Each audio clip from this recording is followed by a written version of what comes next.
Salut les amis, salut tout le monde et bienvenue une fois de plus sur votre chaîne d'information préférée, Club Info. Aujourd'hui, on s'étape pour une nouvelle note d'information du côté du Sahel où nous avons les relations entre le Burkina Faso et la Côte d'Ivoire qui ne cessent véritablement de monter d'un cran. Les échanges commerciaux et culturels entre les deux pays voisins ont toujours été florissants.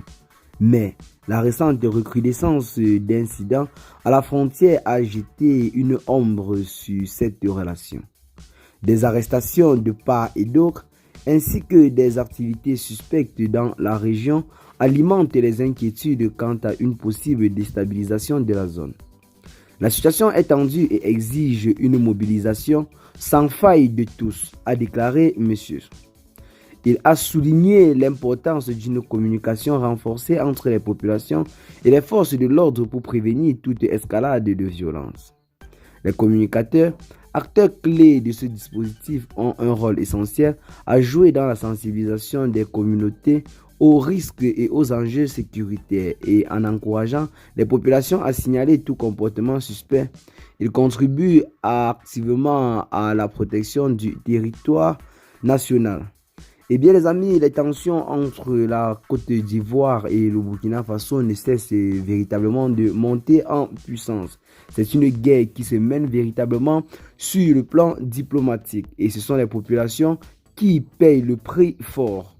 Plusieurs soldats se font arrêter constamment du côté de la frontière, d'autres se font même tirer dessus.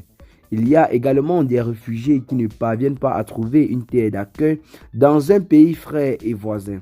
Tout ça à cause des clashs et des tensions entre les gouvernements. Tout récemment, le président de la République du Burkina Faso, le capitaine Ibrahim Traoré, a annoncé devant les forces vives de la nation que la Côte d'Ivoire servirait de base arrière de déstabilisation des pays du Sahel. C'est un pays qui serait en complicité avec la France pour abriter les terroristes qui constamment attaquent la zone. L'État de Côte d'Ivoire a réagi quelque temps après en expulsant des réfugiés du territoire ivoirien. C'est juste une guerre diplomatique et cela est véritablement en train de se répercuter au sein des populations. Des populations qui, loin de chercher une situation conflictuelle, ne recherchent que la paix, la sérénité et la sécurité.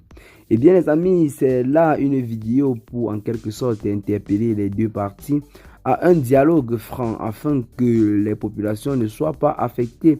Même si les gouvernements sont en conflit, cela ne devrait en rien affecter les populations civiles. Qu'est-ce que vous en pensez pour ce qui est de cette petite note d'information? Partagez massivement la vidéo aux amis, elle serait intéressante. Abonnez-vous à la chaîne si ce n'est pas encore fait et à très bientôt pour de nouvelles notes d'information. Ciao.